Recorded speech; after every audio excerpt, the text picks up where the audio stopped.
Yo, it's Rocio Flores with the Can I Just Be podcast.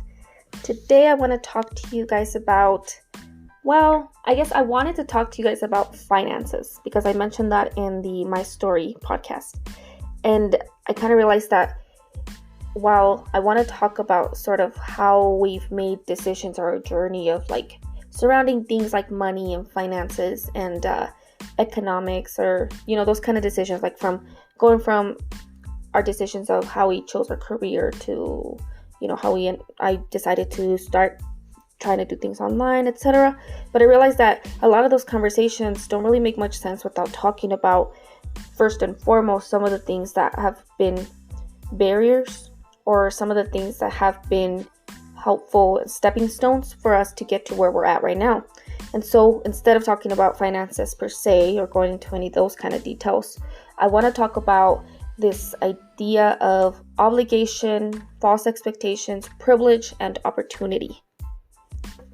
If you are following through with the Black Lives Matter movement and actually following and learning from accounts that talk of things relating to racism and racist structures in our country and in the world, then you might actually you should be starting to see a lot more information and I guess in a way more educational perspectives on certain topics, like the topic of privilege. It's a topic that's been kind of politicized in the last few years, and it's something that's kind of hard to talk about without people kind of coming in with their own beliefs or expectations of what the word means or what it means for them. And so I don't want to go into that part as far as like exactly detailing what privilege is or isn't, because you have the internet, you can look it up, and you can actually understand what people are talking about.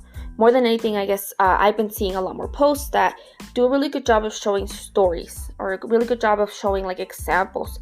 And so some of these, like the other day I saw one that was basically it was like a little comic, and it showed two people's lives, and it showed how different their lives turned out based on the different privileges that they were awarded in their life, right?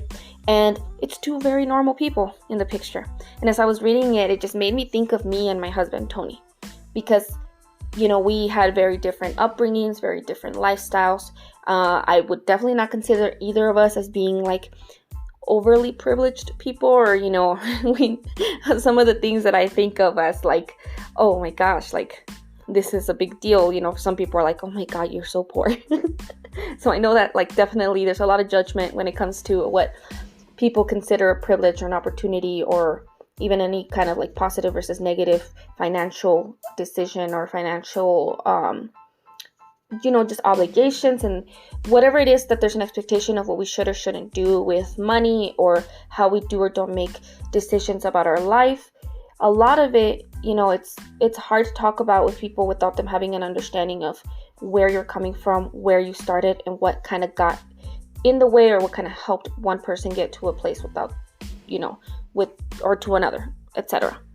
Anyways, I saw this post and I saw how even within my relationship, right, and my husband and I are both obviously in the same financial spot right now. We're in the same situation because we've kind of been living life together for the last 10 years.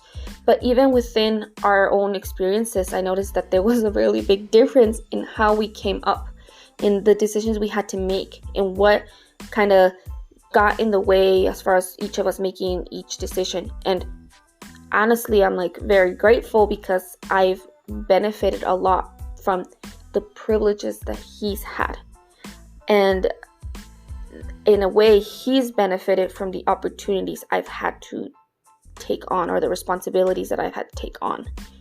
We don't just arrive at the positions that we are in life with absolutely nothing having affected us, right? Every single one of us has had either things that stopped us from going where we wanted to go or things that helped us get to where we want to be. And so all of that really comes down to what the stepping stones were and what things were in the way when we were trying to get to where we were going.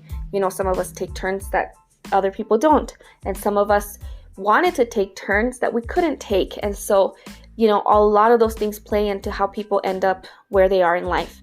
And for some reason, it's so hard to talk about that. Like, it's really hard to bring up these stories without I don't know, I don't want to say like offending people, but I think that's kind of where we're at, where it's so difficult for anybody to share their story in a way that isn't completely sugar-coated and glossed over, where all the negativity is taken away, or where like we can't address any of the very real and very human and very worldly situations that affect our lives, without somebody else being like, well, my life got affected this way. And so I want to kind of go into a little bit of how I'm going to talk about how that kind of relates to our story, and how that kind of relates to how we make decisions.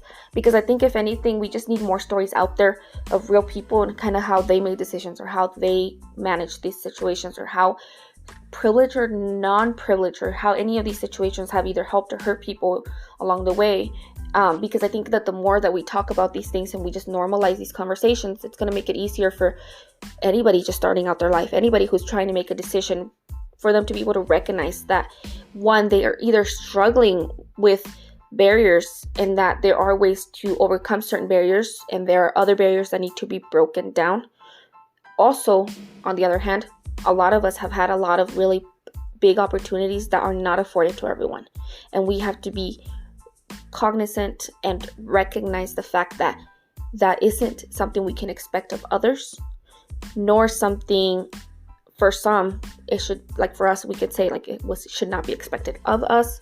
Also, that we can work towards dismantling some of these ideas so that they're not expected of others, and we can help people be able to have those privileges, or be able to have certain opportunities that aren't afforded to everyone. So this conversation is kind of like, half of it's like me telling kind of our story, but then other parts are just kind of me kind of breaking down some of these concepts so that they're palatable maybe to a different crowd. If you heard my story, the podcast where I went over all of my life, basically kind of like a gist of what I've lived through. If you know my husband, I don't know how many of you follow him, but we didn't really have really easy lives, and we didn't have, I guess what I would say, traditional or even like normal experiences, even within our own culture or societal, like within the context of the lives of the people around us, we kind of had really weird stories. And so I can't say that we are privileged in the sense that we had more opportunities than other people or anything like that. But we're privileged in the sense that, we kind of got to experience life differently, and we are able to kind of have a really good understanding of just how big of an effect certain decisions can have on a person's life and the lives of, your children, and how that affects the world, etc. And so, if anything, we kind of grew up with a clear understanding of what kind of life we didn't want to have, and what kind of decisions we would have to make if we didn't want to have that kind of life. Some people don't really have to start out that way. Some people just had nice, happy upbringings, and they had a nice, safe home, and they had parents that encouraged them and showed them, positive traits, and helped them learn positive things, and helped them get to positive places. And they started life without any obligations or expectations that were negative, or that could keep them from being able to access the opportunities that they needed to create the kind of life that they wanted. And that's a huge privilege. I think anybody would say like, hey, if you grew up in a happy, safe home with really, not really many barriers for access or barriers for opportunities, then you're pretty privileged. I think most people should agree to that. I think the problem with that, and maybe part of why we are having such a difficult and hard time just in overall discussions about privilege in our country, is that while a lot of people, and I don't think it's most people, but while a lot of people do have very privileged upbringings, we don't see ourselves that way. People don't see themselves as having had privilege, probably because it's just the norm. And so if you just live life and life is just normal, then you don't think of yourself as being or having been better off than other people, because it just is what it is, right? Unless you were consistently talked to about that, unless somebody was consistently making those comparisons and kind of explaining to you like, hey, you have this, but not everyone does. Like, you have to be grateful for this thing, or you should be, taking into consideration that not everyone had this or that, or etc., right? Unless you were given those kind of messages, then you might genuinely not think that you have any privilege over other people, or that you have had any positives in your life above other people. And obviously it doesn't help that, like, when we watch TV, we see people who, for the most part, we either see these stories where people are made to look as if the bottom of the, like the bottom rung of the ladder is the traditional American dream, the house, the two-parent family, good education, good access, safety, good clothing, just regular life. And so if we see that as the bottom rung of society, and like the Kardashians on the other end, or people living in palaces on the other end, then you're going to think that having a safe home and having just like a regular life is not a privilege. You would see that as like, oh man, I started at the bottom. Now I'm here, like, right? Like, you just see yourself as not having had a lot. And so that's why access to people's stories and access to a better, deeper understanding of how the world really works, or how people actually live, will give you a better understanding of the fact that, for many people, the American dream, just, the two-parent household, being able to ride the bus to school, like, just very suburban living kind of ideas, that's the dream. That's literally the goal. Like, that is the most that any of us ever even hoped for. And so it can be hard to, I guess, that's why I think it's so hard to talk about this subject. Even within our own communities of people who have all been under that ideal. At least in my life, I have very few people around us who grew up with that ideal naturally, who are just, they just naturally, that's the life they had. A lot of the people around me, at least for the most part, are people who experienced issues that were placing them under that, right? Most people I know didn't have a house growing up, didn't have stable living conditions. They didn't have access to those same kind of opportunities. And it's actually really cool to see how many of the people that I grew up with and the people that I live around are creating that kind of lifestyle for themselves now. But a lot of people aren't. And it's really easy to judge that if you're on the outside of that. So obviously Tony and I, we don't have our own house. We don't have kids yet. We don't have like that kind of, the American dream. It hasn't been achieved for us yet. It is something we want. Obviously we have certain expectations, or not expectations, just certain ideals that we would like to live up to, that we would like to have. We want a certain type of life. I think most people will say that they want a certain type of life. But actually getting that kind of life, or having to redefine what it is that you do or don't want, is a process and a journey that, a lot of people have to go through. A lot of people have to basically redefine what normal and what is or isn't okay for them in their life. All right, so let me just start with the first concept, expectations. Something that Tony and I have noticed in our life is like people's expectations play a big role in how they see how well you're doing and what you are supposed to or not supposed to do. So, for some people in our lives, we are like the quintessential couple. People are like, oh my God, you guys are doing so good. You guys are, the goal. And they say things to us like that, well, sometimes it feels good. And sometimes it kind of feels like, oh my gosh, like what? Then on the other end, there are people who are like, oh my gosh, like when are you going to do this? Or why haven't you done this? Or why do you guys do this? And, you get a lot of expectations from people. A lot of people communicate their expectations of what they deem to be the correct place for somebody like us to be in. For example, for some people, I remember when we first got our first car, so some family members were very proud, very happy. Like, you guys, you're doing well, you're making good decisions. And then some people were like, oh my God, why are you driving such a shitty car? And those kind of messages are really hard to take in when you're in the midst of those decisions, right? Like, what should we drive? Like, should we drive? Should we ride the bus for a few more years? Should we take on a huge loan payment? Those are financial decisions that people have to make in their life. And those expectations of what is or isn't the right choice can play a big role in how we make those decisions.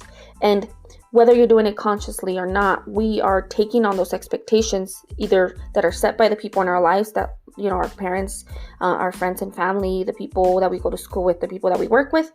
We internalize those messages, and so we kind of create these false expectations of what life should be like for ourselves. And so then we make really big financial decisions based off of what we've been told is the correct way or the proper way based on our cultural, societal. There's so many different, contexts that can play a role in how we make these decisions. I know for me, I couldn't get a license till I was almost 21. And so I couldn't drive. And while I knew a lot of people, and I still do know a lot of people who drive without a license, I was like, I'm not risking it. I'm scared. I don't want to do that. And so while Tony was able to get a vehicle, I couldn't drive it. And I remember us getting up in the mornings to go to work, and we kind of worked around the same area. And he would take his car and go to work, and then I'd take the bus a couple hours later and go to work. And so I remember our experience of that time being very different. This was early in our marriage, and to me, it was just normal. And I had to be okay with this idea of like riding the bus. Not everyone had that experience. Not everyone some people had a car the moment they turned 16. And, little things like that play a role in how we see the world. For me, public transportation is something that is very important. It's something that, even though I have a car now that I drive, and I won't, for the most part, I'm going to drive my car. I'm not going to, I don't want to ride the bus all the time. I value the system. I value the fact that is something that our society provides, that is something that people who don't have access to a vehicle, who either don't have access because they are not financially stable, or because they are going through systems that keep them from being able to access that privilege, or people who have disabilities or other health or mental health or just any kind of situations that don't allow them to be able to drive by themselves, or people who don't have access or won't be allowed access to being able to drive. It's a huge deal. It makes a big difference in people's lives. Having the ability to get onto a vehicle driven by somebody else that'll take you to where you need to be, it's a huge, huge, huge privilege. It's a huge opportunity that not everyone has, that not all countries have, that not all areas, even in our own country, have. And so being in a city that has that, and the city I'm in doesn't have that great of a bus system compared to like bigger cities, but the fact that it even exists is a huge privilege that I was afforded that I know other people don't have access to. But then on the other hand, obviously I understand that there are people who didn't have to think about the bus, who don't view the bus as important because they've never had to ride one. They've never had to depend on something like that. And so then when we make decisions about, hey, is it time for me to get a car? I remember that being a very big deal to me. It wasn't that big a deal to some of the people I was around because they have had cars. To them, it was just, it's normal to pay for a loan. To me, to go from paying a couple dollars to ride the bus to paying several $100s to pay for a loan for a vehicle that depreciates was a huge deal. It was a decision that took time to make, and that came with a lot of those beliefs and ideas and expectations, and having to think about, man, how am I gonna explain that to the people around me? Because some people were like, yeah, you can get this much for a loan and that should be fine, and you should spend this money, that's normal, that's responsible. And some other people would see taking on a loan and paying money for a vehicle as incredibly irresponsible when you could be spending that money on other things.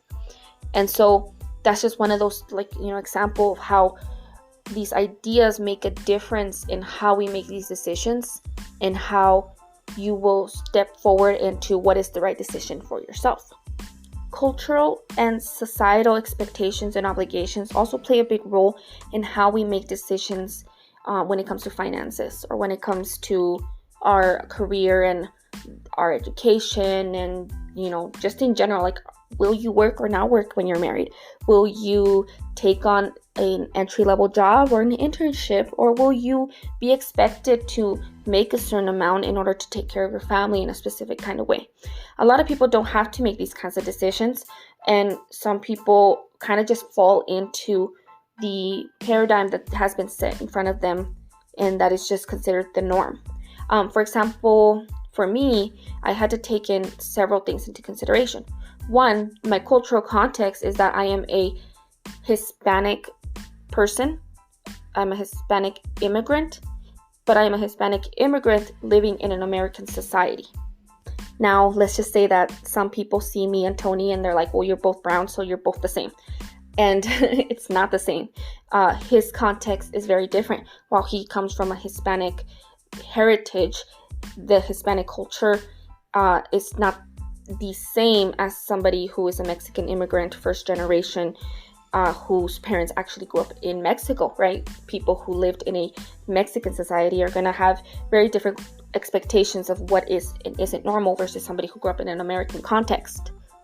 Because I grew up within that American society, hearing American ideals and hearing what is and isn't right at school, right, with my school friends, but then coming home to hear a different understanding of what is and isn't right from people who grew up in a different society, but then kind of also having to merge, like, even within the Hispanic culture, there are very different ideals based on the society that you grew up in. Even though many people may see, two people of Mexican descent as having the same kind of ideas, that wasn't my experience.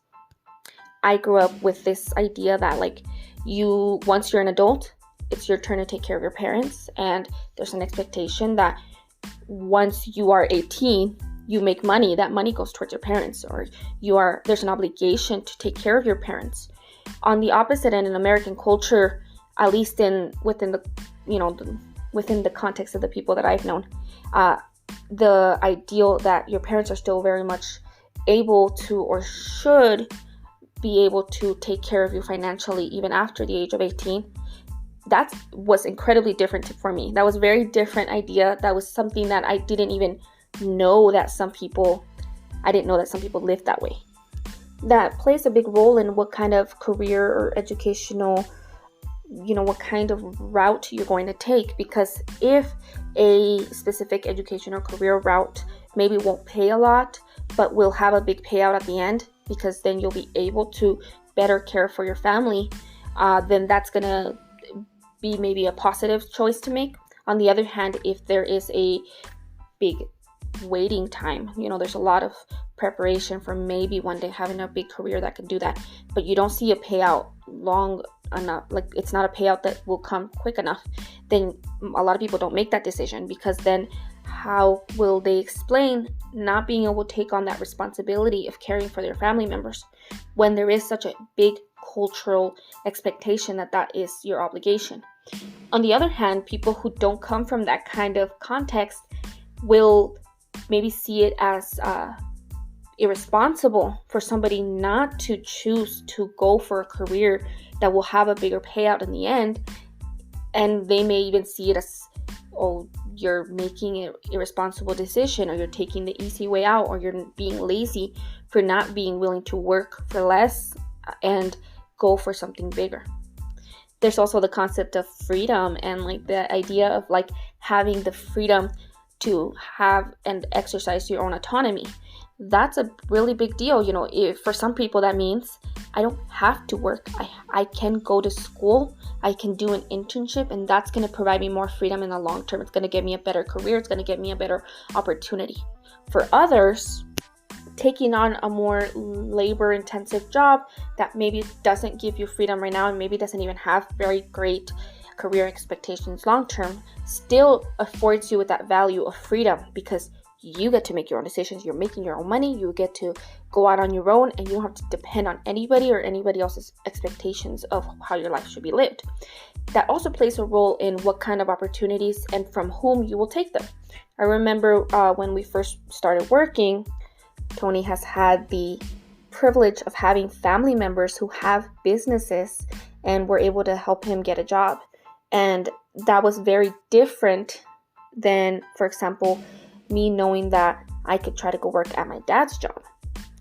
I wasn't going to make that decision. I knew for a fact that I'd rather just go work hard somewhere else and not be losing my ability to kind of take on some independence and be able to keep my life separate from any expectations that would be placed on me. While for Tony, it was just an opportunity for him to start working and not have to go work somewhere where there weren't any privileges afforded to you. I am cheap.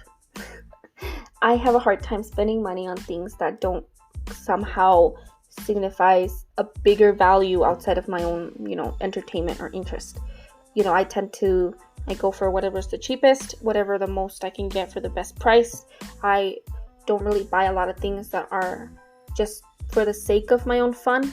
And I feel a lot of guilt if I spend a lot of money on things that are just for me, which most of the time it's food.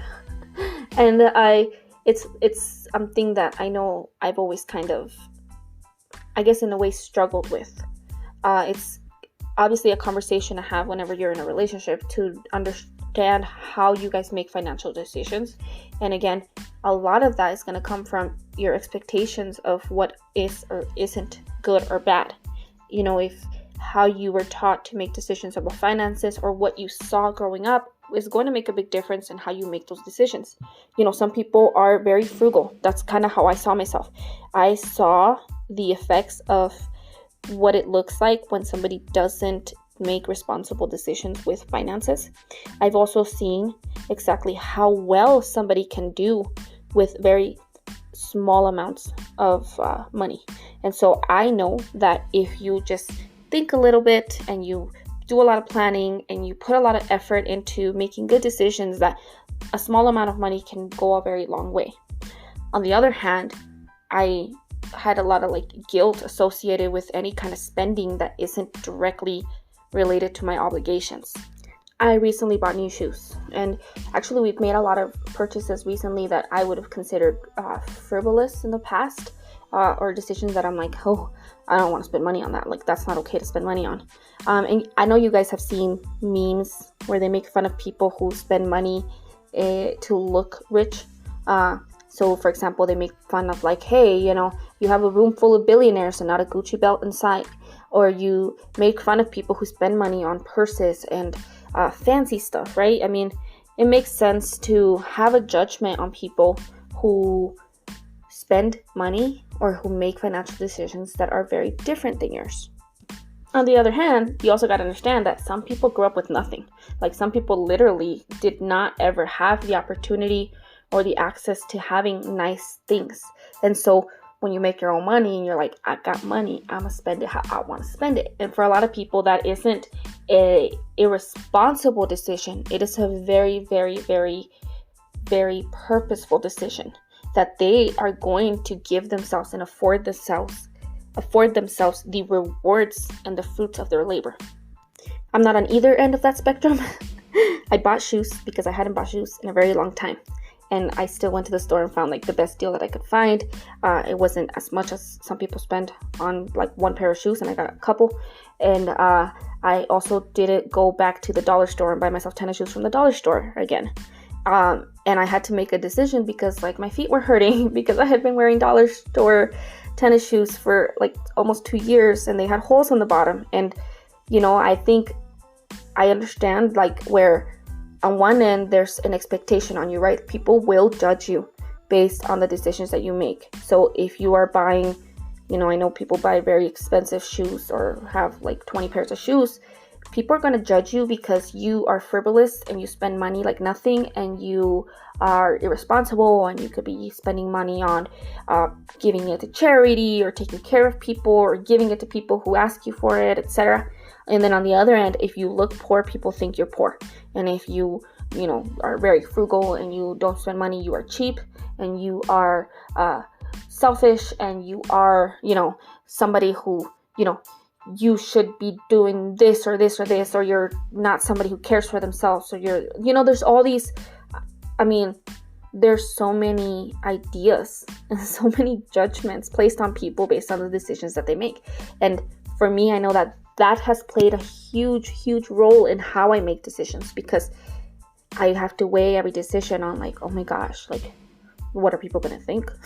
Or what if I'm making a bad decision? What if these, $50 that I spent on a pair of tennis shoes, I should have sent to Mexico to my mom? Or what if I should have spent it and sent it to an organization? Or should I have, put it away in a fund for the future? What about my kids' college? And what about, I should have invested it? And there's a lot of decisions that we have to make on a daily basis that are so highly affected by the ideas that we've been given throughout our life. And so you're either somebody who's like me, who's like, oh my God, there's so many options. What do I do? Or you're somebody who doesn't even think about it, who just acts, and then maybe it doesn't weigh on you at all. There's a privilege and a cost to both of those ends. The privilege that's being displayed in somebody who can overthink about all of these decisions, somebody who's like, oh my gosh, I know what should I choose? Like, there's so many options, is that you have the ability to even know that there are effects to your consequences. You maybe have seen the effects of somebody who either doesn't make the right decisions with finances, or you have seen what it means that somebody can make the right decisions. And so you know that if you make the right decision, you can have the type of outcome that you want in your life. The cost, of course, is that you are living in a freaking paralyzing box. It can be very hard to come out and just make a decision out of just wanting, out of just living. And it could weigh really hard on you with every decision on how you make certain decisions. And you could just be completely so broken down by people's expectations and the obligations in your life that you're not happy at all with life. Obviously, the privilege of being somebody who doesn't even have to think about it at all, or who never does, is that if you are able to just shell out money like nothing and make decisions like nothing, there's a good chance that you have the ability to do that, which is a huge privilege. And anybody who tries to say I'm not privileged but can just spend $200 on a pair of shoes is privileged, and very much more privileged than a good percentage, probably more than 90% of the entire world. And it's a privilege not to think about those things. It's a privilege to not have to even consider those things. The cost, of course, is that whether or not you think about it, there is an effect. And our decisions have an effect on the world, on ourselves, on our lives, and on the people around us, right? So we either are spending frivolously because we have the money, and so we're not putting our money towards things that maybe are more important, that could have a bigger effect on life than just how we feel in the moment. Or we could be putting ourselves in a negative financial position. A lot of people end up broke, not even understanding how it happened, because they just did what they wanted to do. They didn't think about those things, right? On the other end, a lot of people, even if they will never be in a compromising financial situation, may not recognize the effect that their spending has, and not just their spending, but also their showing of their spending to the world, right? So you have people who are looking up to Instagram influencers who are spending thousands of dollars on a purse or on a shirt or on stuff like that, and maybe putting themselves into negative situations because they are looking up to people who are influencing them in a way that doesn't really fit who they are, who they will ever be able to be, or that they won't ever be able to get to that point, or who they think that's a very realistic place to get to, without recognizing that there are very different opportunities or very different realities of how that even came to be. So I recently made 2 purchases that were very, at least in my mind, very controversial in my head. It took me months to make these decisions. Some people obviously would not think that these 2 decisions are in any way, shape, or form difficult or anything like that. So I got a new phone and I got new shoes.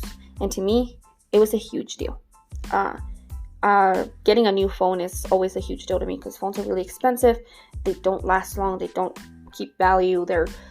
But they help. Obviously, like I use my phone for everything. I have like 70 apps that I use, and I don't just say I use it. Like I use a lot of apps. Like I need something that can handle what I'm doing, and so obviously it's something that I need. On the other hand, can I maybe keep this old phone that's acting up, that's starting to turn off on its own, that's starting to do all these dumb things a little bit longer, right? Like I spent months looking for a phone because if I'm going to spend a lot of money on a phone, one, I'm going to try to get the cheapest one that has all of those features, and I'm going to try to get every single feature I can because I don't want to have to need a new phone later, right? Because, what is it called?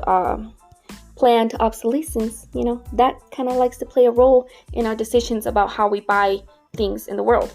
So things are made to break down, and so I better put as much effort into ensuring that I'm getting something that's not going to break down before I'm ready to make the investment again.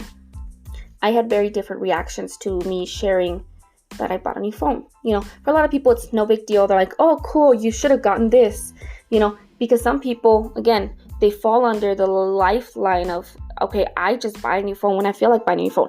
They're on the list to get the new iPhone every single time it comes out. To them, it's just a thing that they buy because they like, and then I remember somebody else who responded with like, that phone costs as much as my rent. And I remember thinking that is a pretty big deal, like spending money on something that isn't necessary for living, like it's not food, shelter, water, clothing, like it's not the essentials. It's a very big deal for a lot of people because a lot of people are living just on the essentials. Like that is literally their focus. Day in and day out, a large percentage of the American society is just trying to get enough food on the table, while another large percentage is buying the latest iPhone, buying the latest gadget, the latest, whatever it is that's popular right now.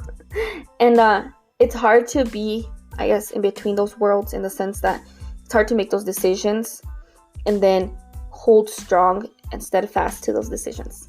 And we all have to make financial decisions in our life. I would say that most people want to get somewhere in life, right? Most of people have this idea of what making it or success means. And that decision or those ideas are influenced by the people around us. It's influenced by the ideas of the people around us. And it's influenced by our own wants versus the things that we've actually thought out. Most people can agree on needs. Most people can say, that most people should be able to have access, it should be all people, but I know that there's a lot of people who kind of go against some of that. All people should have the basics, which is a roof so that they're not wet when it rains, right? And they're not cold or dying when it snows, and so that they're not incredibly dying in the heat. Most people can agree that people should eat at least enough calories to survive every single day. Most people agree that people should have some sort of clothing on their body so that they are not exposing themselves to the world. And most people agree that people need water to keep themselves alive, and they need a place to use the restroom, and they need at least these basic tenets of the basics of living, right? And there are a lot of people arguing and fighting right now to ensure that there are even other rights that are becoming more and more important. For example, communication. So being able to have access to either a phone or the internet, because so much of life requires that these days. For a lot of people, basic rights also fall into things like education, safety, a lot of other things, right? And those are things that people fight about. And obviously, I think we all know that there's a lot of fights about how those things should be procured or what should and shouldn't count and for who. And, I tend to fall in the camp of those things are the basics of the basics of the basics. And, but here's the thing. Not a lot of people actually understand what it's like not to have the basics. And so, I know that I am privileged in the sense that I always had food. I always at least had the bare minimum. But I know what it's like not to have more, and what it's like to have a fear that you may not have the basics, that you may not have safety, that you may not have a place to use the restroom, that you may not have, what if you don't have food the next day? What if you don't have clothing? And I understand those fears. And so I can kind of come in at the standpoint of understanding why it's so important to fight for people to have access to those things. Our wants are completely different because our wants can be completely rational or completely irrational, right? I want a house made of pizza, or I wish I had an unlimited amount of cheese in my life. Some people want mansions and multi-car garages. Some people want to live in the forest. Some people want to hike a mountain. Some people want to go surf waves. Some people want to read a book. Like what we want is obviously completely different than what we need. And our wants tend to be a little misleading because unless we put real thought and real cognition, I guess I would say, like we put in work towards understanding, why do we want what we want? Like, where does the idea of what we want come from? What is emotionally driven? What is not? What is coming from a cultural, societal idea or ideology that's telling us that we should be wanting certain things? Unless you put in some thought into those things, we can live lives that we think are going to make us happy. We think that we're just going to be so incredibly happy. And so then some people spend 30, 40 years of their life getting to that standpoint of like, I'm just going to retire and I'm going to have a big house and I'm going to have a fancy car. And then they are just completely unhappy when it comes because they didn't put a lot of thought towards, should I have wanted this? Like, was success really what I defined success to be? And obviously success is defined by so many things, and these conversations and these ideas fall into so many different decisions. But finances are kind of at the root of all of it, because at the end of the day, our career, our job, our education, our organizations, our hobbies, our needs, our wants, our support, our political influence, so much is decided or dependent on our finances. That is not equal to saying that money is the most important thing in our life, but money and the concept of money is a very big deal for our lives. What's the saying, like money makes the world go round or something like that? It's true, right? You can't deny the fact that our politics is highly affected by how much money is put in the pockets of certain people, or how we decide to spend our money. We can't deny that our ideas of what a just world are not affected by where money is or isn't. Our decisions about what we value and what we don't value are dependent upon how we actually value and put money towards valuing those things. And our ideas either have a lot of meaning and make a huge dent in our decisions, or they're just ideas and they really don't carry any weight because we're not actually making decisions with our ideas. We make decisions with our money. Put your money where your mouth is, and neither a borrower nor a lender be. Those are two ideas that kind of I remember growing up with. And there's this concept of, you don't want to become financially responsible for other people, but you are financially responsible for other people. And so in our society, obviously, we can obviously, after ensuring that you have your basic needs met, you are then kind of open, especially if you are wanting to make decisions that go more towards your wants, right? So like, you want a nice car, you want a fancy house, or you want these fancy things. And you're going based off your wants. Once you've gotten your needs out of the way, now you're also open to the expectations that people may have on you. And this is where like the idea of obligation comes in, because obviously, depending on your cultural context, or just in general based on other people's cultural context, some people may have this expectation that if you have money, then you should be able to give it to them, right? Versus some people expect that if you have money, you should be putting it towards the things that you believe in. And obviously, every single person comes at those ideas differently. But whether or not you make that decision or not still has an effect then on those expectations that people are placing on you. I know that for Tony and I, that's been a big deal, because as we've gotten older, as we've had to make more financial decisions, this idea of like we have to take on certain responsibilities versus setting certain boundaries, right? Like we, for the most part, have had to make decisions about whether or not how we will come across money when we need money, or how we will respond to the call for certain money to be placed in certain places. And I'm being very vague, very, very vague. Talking about money can be very like tricky because you don't want to say the wrong thing and like insult somebody or offend somebody, or you also don't want to give out any kind of information that people can then use against you, which is a big part of kind of why I'm having this conversation, because it's really hard to talk about money. It's hard to talk and tell people, hey man, like, you know, this is how some people make this decision, or this is how people get success. You know, it's hard to talk about money when people may have any kind of opinion about you and your own money. And so I don't want to give out any specifics that may cause any kind of like drama. On the other end, I also think it's important that somebody talks about their finances, because not talking about your finances is how a lot of people get away with negative financial decisions or negative financial repercussions on other people.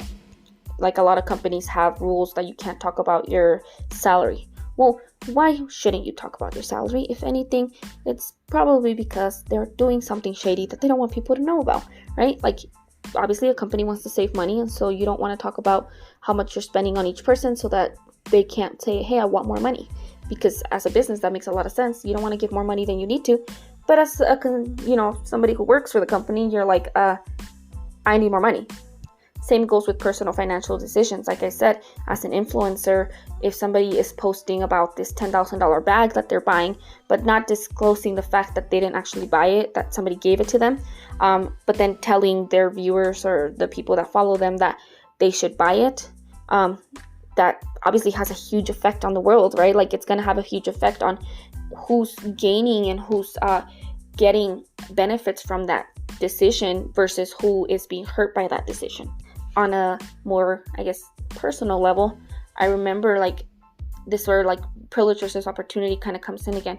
You know, I am, at least in my family, the first generation that has the privilege and opportunity to get a bank loan. That is not something that I grew up seeing. I didn't know people who got bank loans. I didn't know people like when they had an emergency who could just like, hey, go to your bank and talk to them about getting a loan. That wasn't a thing. People don't have credit. I didn't have credit cards. You know, my parents didn't have credit cards. It wasn't a thing that people did. On the opposite end, because of our status, we kind of, you know, as a family, there's a lot of predatory practices that play a role when people need money. You know, when you're in a dire situation, whether because there's something completely out of your control or because of negative financial decisions. For example, there's payday loans and loan sharks and having to do like pawning and having to do, you know, there's a lot of things that I've had the privilege to not have to partake in. I didn't have to, you know, when I had, you know, needs that were financial needs, I was able to save up money. I was able to get a credit card. I was able to get loans. I was able to do so many things that other people in my own life who had the same upbringing as I did don't have access to. And that's purely by luck. Like, it's purely by luck that certain laws were passed, that certain situations were put into place, so that I had even the ability to gain the knowledge and education to know how to do those things, so that then I was able to build up credit. I was able to make those kind of what are considered like healthy financial decisions. But that idea that like some people are making responsible, healthy financial decisions versus somebody else really, really downplays the fact that other people don't even know that they can do that. And some people don't even have the ability or the access to do those things. Now, on that same level, I am somebody who's able to get a bank loan. Maybe I can't get like an incredibly high bank loan, but I am able to have access to credit, and I have access to savings. I have access to those kinds of financial institutions that benefit me in a really positive way. Or, you know, obviously I could still make bad decisions and have them hurt me, right? But at the end of the day, I have the opportunity. So then on that same note, people know that I have that opportunity. So then there's also that expectation of like, should people be able to come to me to get money? Should people be able to come to me to get information? Should people, should I loan money? Should I give money? Should I take on those responsibilities? And how do you set boundaries as to what you will and won't be willing to do for others?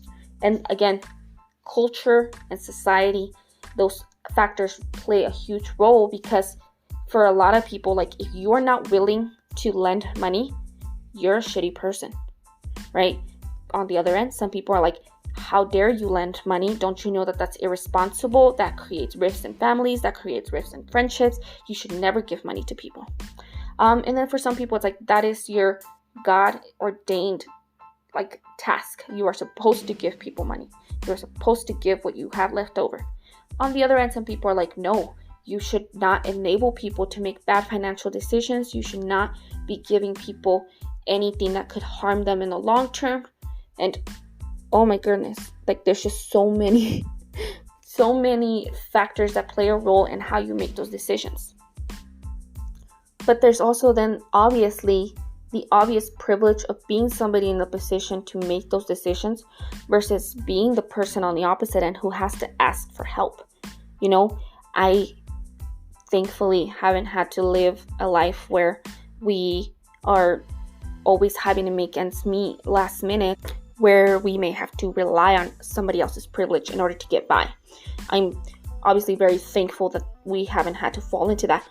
And I'm also very cognizant of the fact that living in the society that I live in the position that I'm in, that is a possibility. And it's not always purely because of bad financial decisions. I know that there's a lot of societal structures and constructs that are in place that could cause that to happen. You never know when something might happen that just pushes you off the edge, and now you're in a completely different financial class, which then also plays a role into how you make decisions about your future. Because for a lot of people who are kind of teetering on that, like, okay, so I'm paying the bills, right?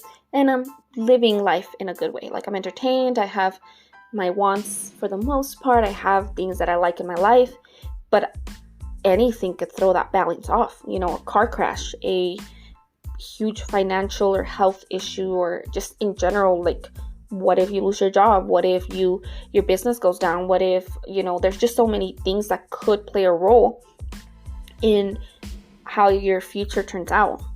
So then comes in this idea of like, okay, so what do I need to do to make sure I get ahead? What do I do to make sure that I secure that future?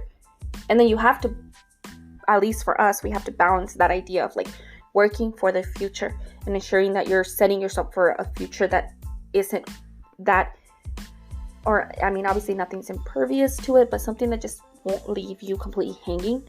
On the other end, ensuring that you're trusting God, that He's going to take care of you no matter what.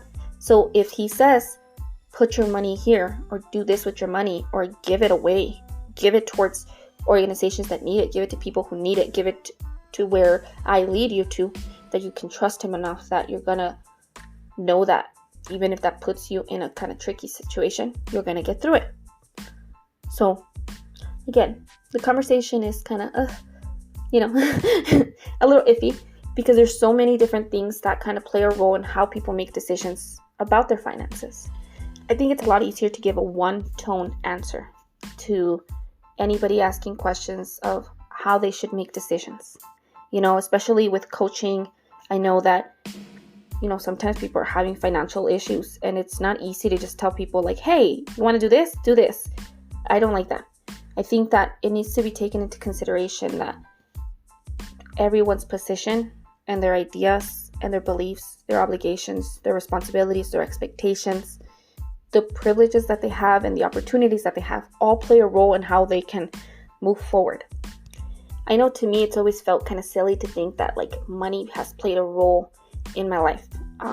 I tend to not want to value money. Like, it's just, I take those DISC tests, and the economic one's always the shortest bar. And it's just that because I grew up with a very negative view of money, I totally see that whole, like money is the root of all evil. And I know a lot of people see it that way. On the other hand, I know a lot of people who see money as like the ultimate factor of how they make any decision.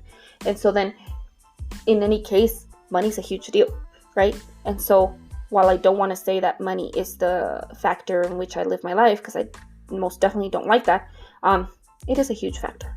And so it's been a big factor in how I make decisions about my growth. Do I invest in this course? Do I buy this $20 book, or do I try to go find it for $1 at the thrift store and spend a few months waiting till I find it? Do I take free stuff online, or do I, pay and invest in something that's going to help me get to where I need to be faster? Or do I do it on my own? DIY, which I love to do. We pay for everything. That all the decisions that we make, we pay for, either in money or in time, in effort, in energy. And some things are definitely easier when you're willing to invest. I think that when you see the value in something and you know that you're going to be able to benefit from it long term, and it's for the benefit of something greater, it's worth the money. On the other hand, I also know that a lot of people talk a big game, and they take advantage of that. They take advantage of those ideas, and they take advantage of people's vulnerability in those areas. I know that as a coach, it's my responsibility not to tell somebody how they should do things or what they should do, but more along the lines of, let's talk about what paradigms are already in place, what ideas are already in place, what opportunities are in place.